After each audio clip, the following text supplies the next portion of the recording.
By the way, on this day, 1971, my life changed. Led Zeppelin released their untitled fourth studio album, known as Zeppelin IV, considered one of the greatest albums of all time, certified platinum 23 times, sold 37 million copies worldwide. Or as Todd likes to call them, the Zeppelins. The Zeppelins. Yeah. So you're going to jump on that bandwagon now? You're a little late for that. Come on. Yeah, I know. I am a front runner. Yes. So weak. Yes, Paul. Is that the greatest album of your lifetime? No. Longevity, impact? I don't like Stairway to Heaven. And that's the signature song on Zeppelin IV. Do you have an album where you're like, oh, and it could be even by an artist that's not your favorite, but that album stood out? No, I have too many of them. Yeah. And your wife gave them away, right? No, I sold them. Oh. Yes, I sold them. I had 1,500 albums, and I didn't have any space in our one-bedroom apartment. And I thought, you know what?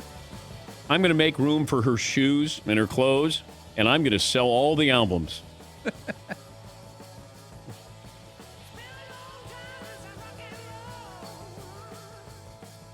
I listen to Zeppelin, and I don't listen for Robert Plant or Jimmy Page. I listen for John Bonham because the drums are so powerful.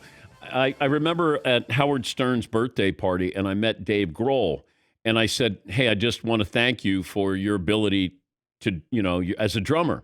And he pulls up his sleeve, and on his forearm, he's got the Zeppelin IV symbols on it. I said, all right. I respect that. And then I showed him my tats as well, and it just wasn't the same. Especially when I pulled down my pants and showed that, that little flower that I have right there. Yes, McLovin. Was he one of those hard partying early 70s, late 60s drummers like Keith Moon? Like, was Bonham the wild one? How did he fit into the band? Well, he killed himself drinking. Respect. Right. I didn't remember that. Yes.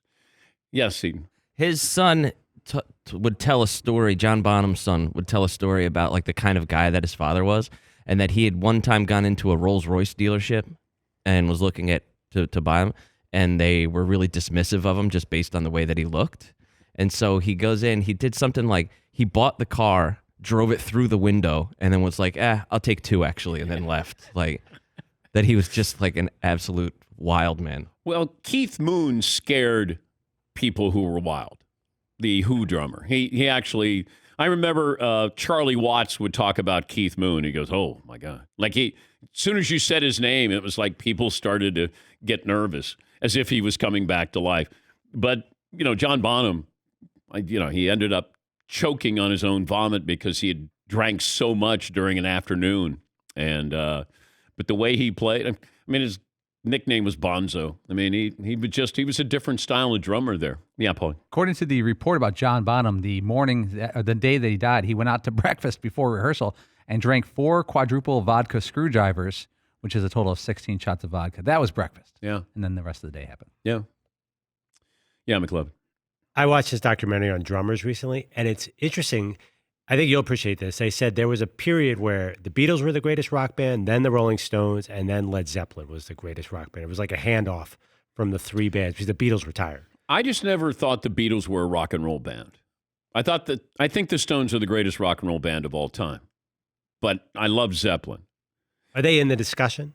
Oh, sure. But I mean, look at what the Stones have done. I mean, that longevity, that can't be dismissed. The Who, great rock and roll band. There are a lot of great rock and roll bands, but it feels like the Stones stand alone.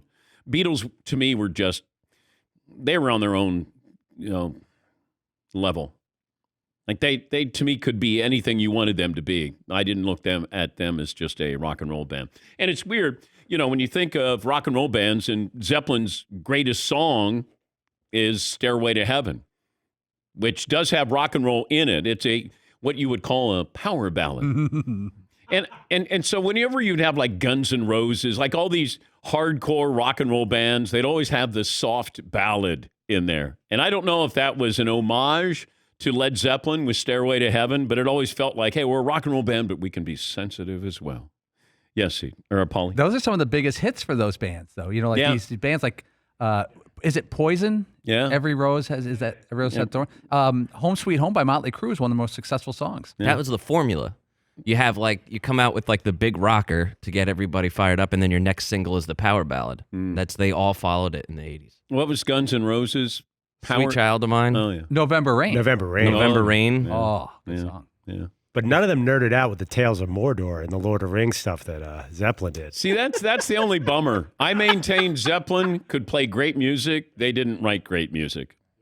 You know, when you got Tolkien in there, and it's just that was above my my pay grade in school. Wait, you rather have Motley Crue lyrics than No, I don't about like Tolkien? No, I'm not Motley Crue fan. Girls, girls, girls. That's deeper than it appears. No. Because there's more to it than just the girls, girls. They went third girls. Yeah. I just thought Motley Crue, like a lot of those bands, I just thought they were posers. Wow. I did. It's not fair. I told you, I'm an elitist. Kickstart My Heart by Motley Crue. I'm an elitist when it comes to bands out of the late 60s and 70s.